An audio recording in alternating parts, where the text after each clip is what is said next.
एक समय की बात है। एक गुरु और एक शिष्य किसी गांव से गुजर रहे थे। काफी देर चलने के बाद उनको प्यास लगने लगी थी, तो वो एक खेत पर जा पहुंचे। खेत बहुत बड़ा और उपजाऊ था, लेकिन उस खेत को देखकर लगता था कि उसका मालिक उस खेत पर ज्यादा ध्यान नहीं दे रहा था। वहां पर एक झोपड़ी थी। उन दोनों ने झोपड़ी के दरवाजे को खटखटाया, तो अंदर से एक आदमी निकला और साथ ही उसकी पत्नी और बच्चे बाहर निकले थे।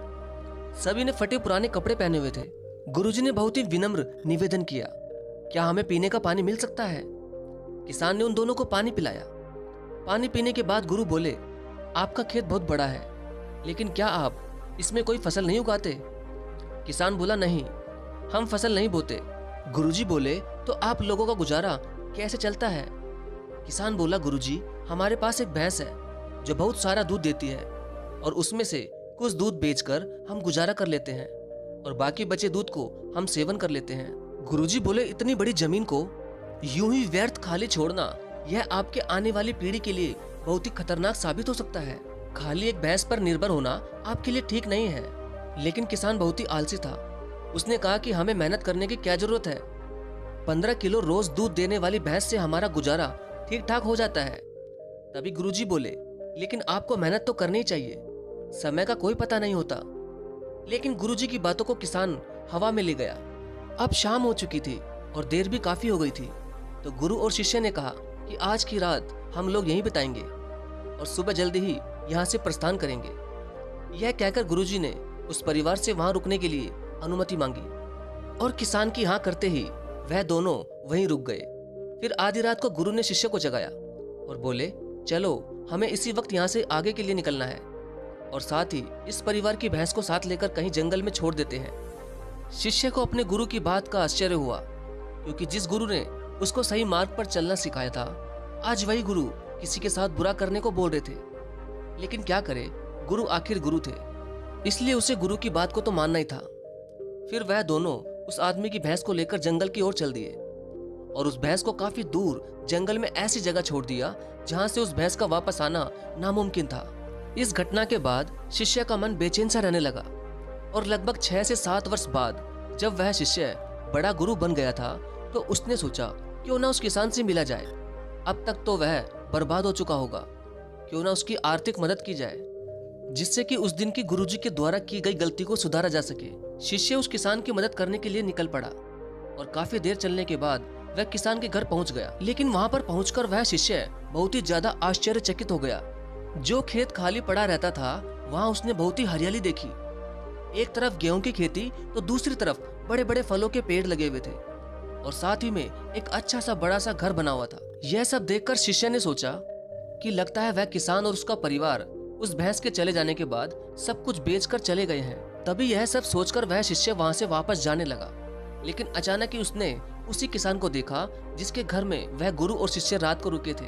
तभी शिष्य ने उस किसान से पूछा कि अब आपका जीवन कैसा चल रहा है और अब आप क्या काम कर रहे हैं? क्या आपने मुझे पहचाना? कई साल पहले एक रात मैं और मेरे गुरुजी आपके घर रुके थे।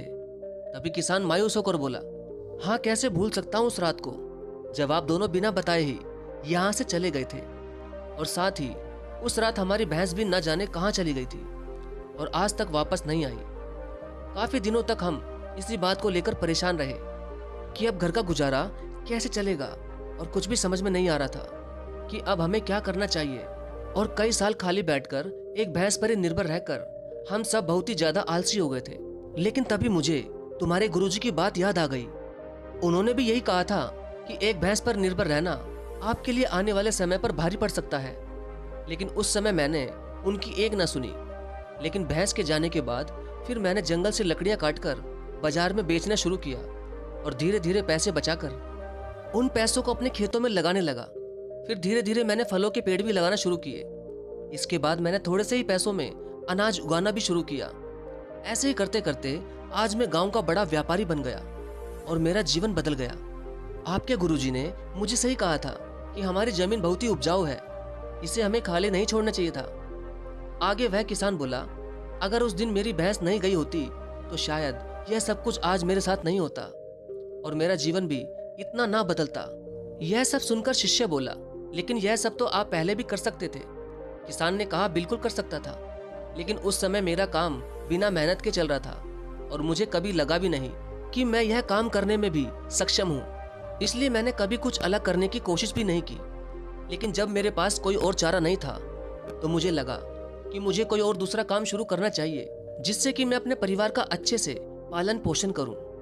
तब मैंने अपने मन में ठान लिया कि अब तो कुछ करना ही है और जो भी करूंगा पूरी मेहनत से करूंगा और पूरी ईमानदारी से करूंगा। इसी तरह आज मैं सफलता के इस मुकाम पर हूँ। कहानी से सीख। दोस्तों, कहीं आपकी जिंदगी में इस भैंस की तरह कोई रुकावट तो नहीं है जो आपको एक अच्छी जिंदगी जीने से रोक रही है? अगर आपको ऐसा लगता है तो आगे बढ़ने की हिम्मत करिए और कुछ अलग करके दुनिया को दिखाइए, क्योंकि हर किसी इंसान में कोई ना कोई हुनर जरूर छिपा होता है। बस जरूरत है तो अपने हुनर को बाहर निकालने की, उसे पहचानने की। धन्यवाद।